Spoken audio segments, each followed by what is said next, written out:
The state at the epicenter of Australia's second wave of COVID-19 infections said on Monday the number of new cases fell to a near two-month low, allowing authorities to detail in a week's time how stringent lockdown measures will be lifted. Victoria said it has detected 73 new COVID-19 infections in the past 24 hours, the lowest since July 3. The easing number of COVID-19 cases comes as the state capital Melbourne begins its fourth week of a 6-week lockdown that sees residents confined to their homes, a nightly curfew imposed and large parts of the state economy ordered to close. The total lockdown is set to end on September 13, and with cases falling, State Premier Daniel Andrews said his government will on Sunday detail how restrictions will be slowly eased.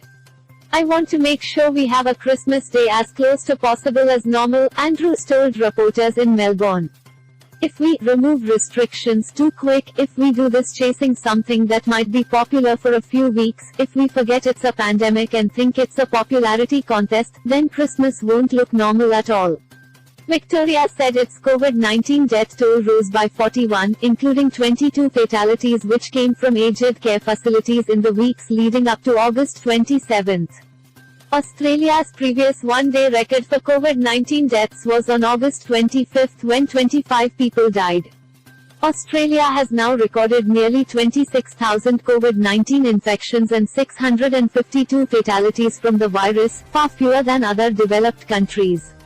While Australia has largely avoided high casualty numbers, restrictions to slow the spread of the virus have taken a significant toll on the country's economy.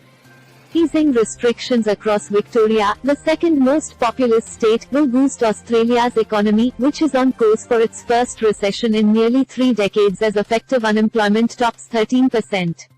Treasurer Josh Frydenberg said the federal government had pledged some $314 billion Australian dollars, $231 billion of economic stimulus, around 15.8% of GDP, and state governments will have to increase their spending, having promised less than $50 billion Australian dollars.